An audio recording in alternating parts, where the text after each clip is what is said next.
নমস্কার বন্ধুরা, news today চ্যানেলে আপনাদের সবাইকে স্বাগত। আজকের আমরা কথা বলবো কেকেআর এবং টিম ইন্ডিয়ার কিছু আপডেট। কারণ টি-20 বিশ্বকাপে সুপার 8-এ এবার টিম ইন্ডিয়ার প্রথম ম্যাচ হচ্ছে সেই সাউথ আফ্রিকার বিরুদ্ধে। তাই সেই সব নিয়েই আপডেট রয়েছে। তাই আমরা আজকে কেকেআর এর আপডেটটা আগেই জেনে নেব। কারণ কেকেআর এর ফ্যান আমরা। কারণ আইপিএল 2026-এর মিনি অকশন থেকেই আমরা যে প্লেয়ারকে কেকেআর কিনেছিল সেখান থেকেই বোঝা গিয়েছিল যে তারা চ্যাম্পিয়ন দল হিসেবে কেকেআর অনেকটাই এগিয়ে গেছে। কিন্তু এবার কেকেআর শিবিরে দুই তাবাড়তোড় ক্রিকেটার তারা ইনজুরিতে পড়ে গেছে। এবার কেকেআর এর কপালে চিন্তার ভাঁজ এসেছে। তাই সেই ভাবনায় এবার কেকেআর শিবিরে অর্থাৎ কেকেআর যে ক্যাম্প হচ্ছে সেখানে আঙ্কিত রঘুবংশীর ফর্ম আমরা দুর্দান্ত দেখছি। কিন্তু আঙ্কিত রঘুবংশী যে 2024 সালে দুর্দান্ত ফর্মে ছিলেন এবং 25 সালে সেই ফর্মটা দেখতে পাইনি। কিন্তু 2026 সালে আঙ্কিত রঘুবংশীর ব্যাট থেকে আমরা ভালো পারফরমেন্সের আশা করছি।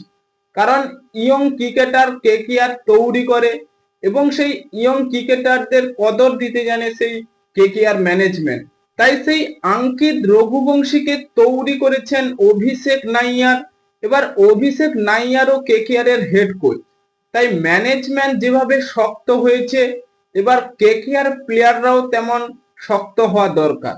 তবেই তো যে কোনো দল চ্যাম্পিয়নের দিকে এগোতে পারবে। তাই কেকেআর এর ওপেনিংটা সেই বিদেশি ক্রিকেটার দিয়ে করালে হয়তো ভালো হবে এবং 3 নম্বরে আজিঙ্কে রাহানে নয়তো ক্যামেরন গ্রিন, 4 নম্বরের দিকে আমরা দেখতে চলেছি সেই আঙ্কিত রঘুবংশী। এবার তিনি অরেঞ্জ কাপের অধিকারীও আমরা আশা করছি।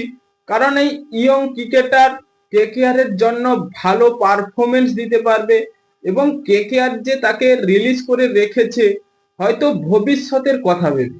কারণ ভবিষ্যতের দিকে কেকেআর এর জন্য ক্যাপ্টেন করতে পারে এবং উইকেট কিপিং এরও দক্ষতা রয়েছে। তাই কেকেআর কোন প্ল্যানিং এ হাঁটছে সেটা মরশুম এলেই বোঝা যাবে। এবং টিম ইন্ডিয়ার কথা যদি বলি, সুপার 8-এ দুর্দান্ত সব টিম। এবার টিম ইন্ডিয়ার বিরুদ্ধে কোনো দল একেবারে একটাও ম্যাচ হারেনি। তারা সবাই এক গ্রুপেই রয়েছে।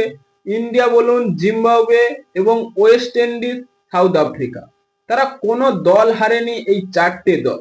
তাই টিম ইন্ডিয়ার প্রথম ম্যাচ হচ্ছে সাউথ আফ্রিকার বিরুদ্ধে। সেই সাউথ আফ্রিকার বিরুদ্ধে আমরা টিম ইন্ডিয়ার হয়ে যেটা নজর রাখছি সেই ফিল্ডিং।